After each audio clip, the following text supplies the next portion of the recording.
Y el autor estadounidense David Quammen predijo en 2012 la llegada de un nuevo virus al mundo, y este año, en la 10ª versión del Congreso del Futuro, volvió a realizar la misma advertencia. Pronosticó que una nueva enfermedad puede avecinarse en 3 o 5 años más. Carolina Escobar conversó con el escritor de este y otros temas relacionados con la pandemia del COVID-19. Pasamos a revisarla.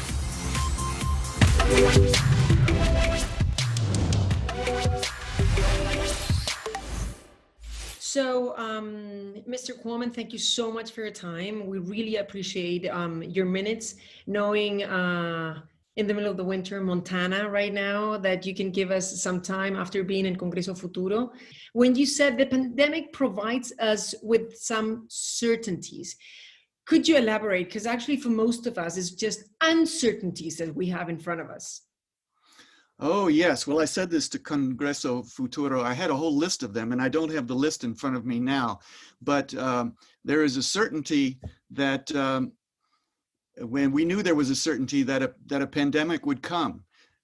We didn't know when. We knew there was a certainty that it would be caused by a new virus, not seen before in humans. But we couldn't say which virus. We could say with certainty that that virus would come out of wildlife. It would come out of a wild animal, because everything comes from somewhere, and viruses can only live in animals, plants, fungi, or bacteria, cellular creatures. A virus is not a cell. It has to have a cell to live in, to reproduce in. So, but we didn't know which wild animal it would come from. We can say with certainty that there will be more pandemic threats in the future, but we can't say when. We can't say exactly what they'll look like. We can't say what kind of virus. We can say which kinds of virus we should be very prepared to deal with. In 2012, you wrote the book Spillover, Animal Infections and the Next Human Pandemic.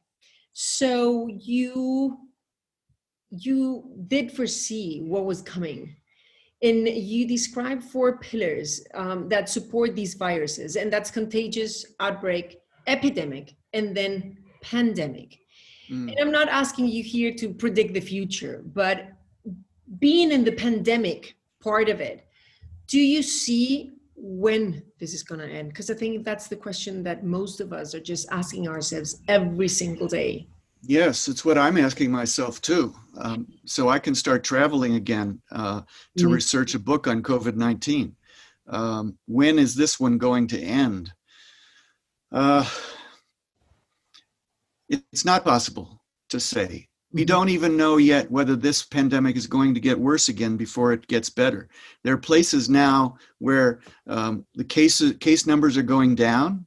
Some places where case numbers are still going up. There are changes that are happening. There are new variants. New variants of the virus. And what is a variant? A variant is a strain of the virus that contains a bouquet of mutations, a cluster of mutations. And some of those variants that scientists are watching now, we've heard about the United Kingdom variant, the variant from England. We've heard about a variant from South Africa.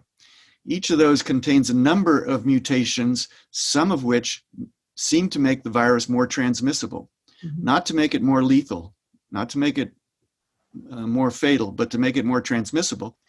So predicting when this will end involves predicting human behavior as well as the behavior of the virus. And I'm not wise enough to predict human behavior. It's amazing, and we'll be talking about it in a minute. But before that, I had the honor of speaking with you last April. Yes, and you really nice conversation. Yeah, as you just said, you virtually came to Chile this week. So how different do you see the reality there then from what it is now? How much have we learned so far, do you think? We've learned how bad this virus is.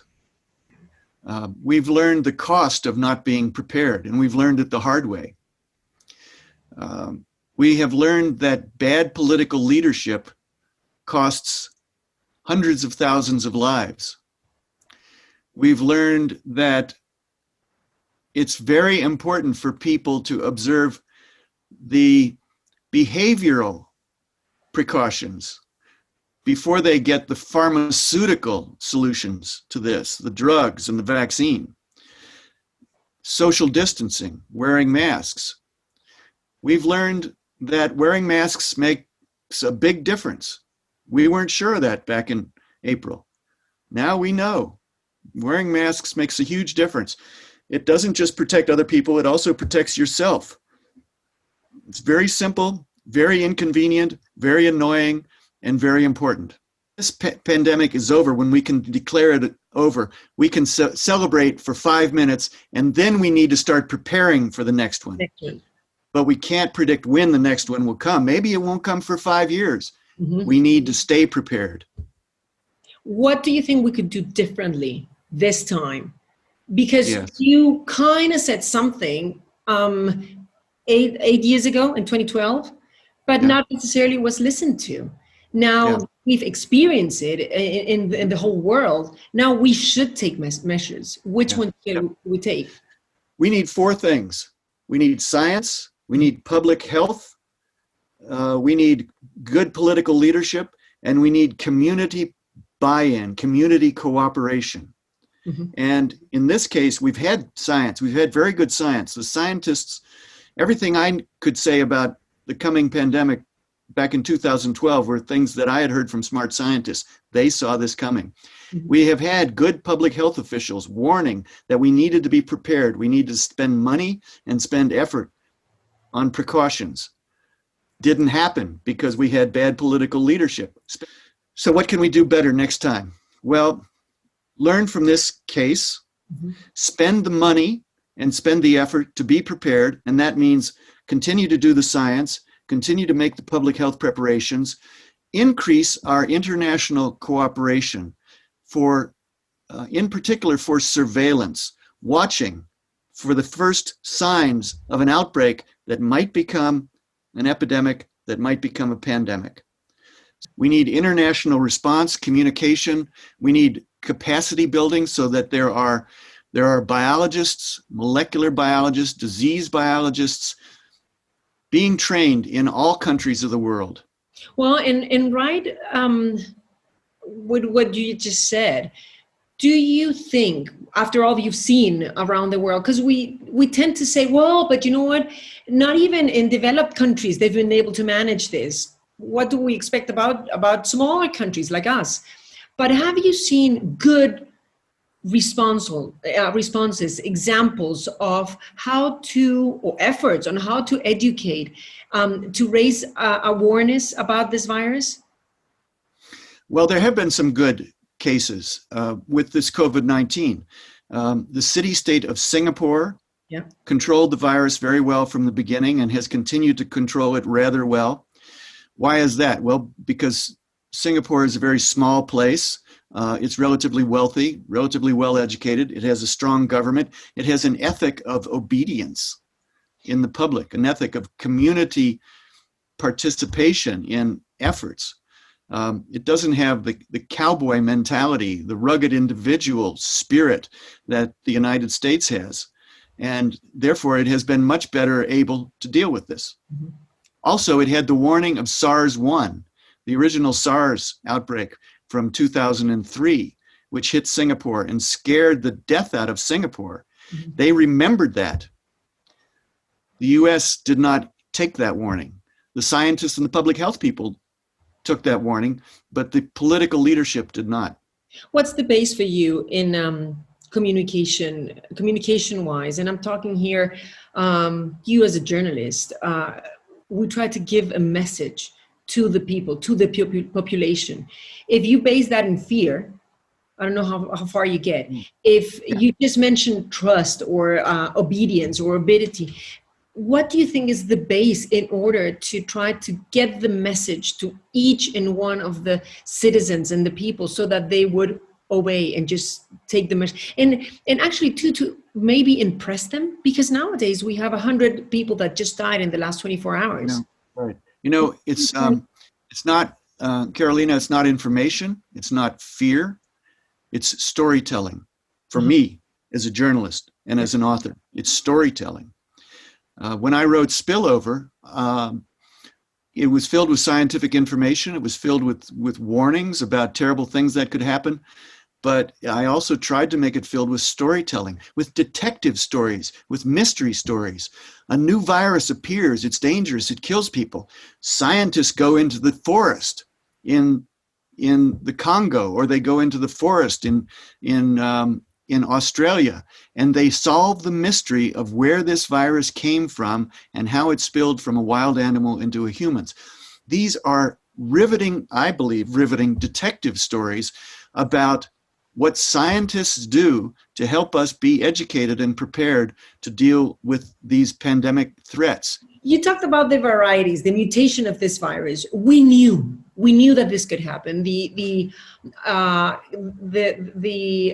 IRN that's one of the characteristics. So we have the UK one, the South African one, appeared in the scene a couple of weeks ago. It seems that big part of the community got surprised by it, but in a story like this one, can we anticipate? Can we try to see or foresee what is coming and therefore do something about it to avoid negative surprises? We can foresee the general principles that will govern what is coming. We can't predict the exact details. It obeys what I call the 3 Darwinian imperatives of evolution. Any creature that reproduces itself genetically with a genome obeys these 3 principles. 1, increase your numbers as much as possible. Have as many offspring as possible. That's an evolutionary imperative. Secondly, expand yourself in space, in geographical space, colonize new habitat, get to all the places that you can possibly get to. And third, extend yourself in time, avoid going extinct. So the Darwinian imperatives are telling this virus to do those things. Multiply as much as possible, expand your range in geographical space, get all around the world, and by doing those 2 things, you can extend yourself in time, avoid going extinct. We know that the virus is doing that. We know that it's mutating, and we know therefore that it will tend to evolve in order to achieve those 3 imperatives. It will change, it will adapt, but we don't know exactly how. Who do you think is responsible for those bad decisions? Can you blame population? Can you blame civilians? Are politicians? Is this scientific community? I don't think it's the scientific community. I don't think it's the public health community. I think it's the politicians, the political leaders, some of them. Some are very good, some are very bad. You know, Donald Trump and Jair Bolsonaro have made this problem worse. And it's people, it's everyday people, all of us. Our willingness or unwillingness to cooperate, to observe the precautions, to suffer the inconvenience, the hardship of obeying these regulations. We have the information, we have the science, we have the public health advice. We need the leadership that will inspire us to follow the advisories. David Quammen, thank you so very much. A real pleasure talking to you again, and hope you do well and you're able to travel soon. Gracias. Thank you very much, Carolina. It's a pleasure always to talk with you. Be well, stay safe. We will, we'll try. Thank you so much.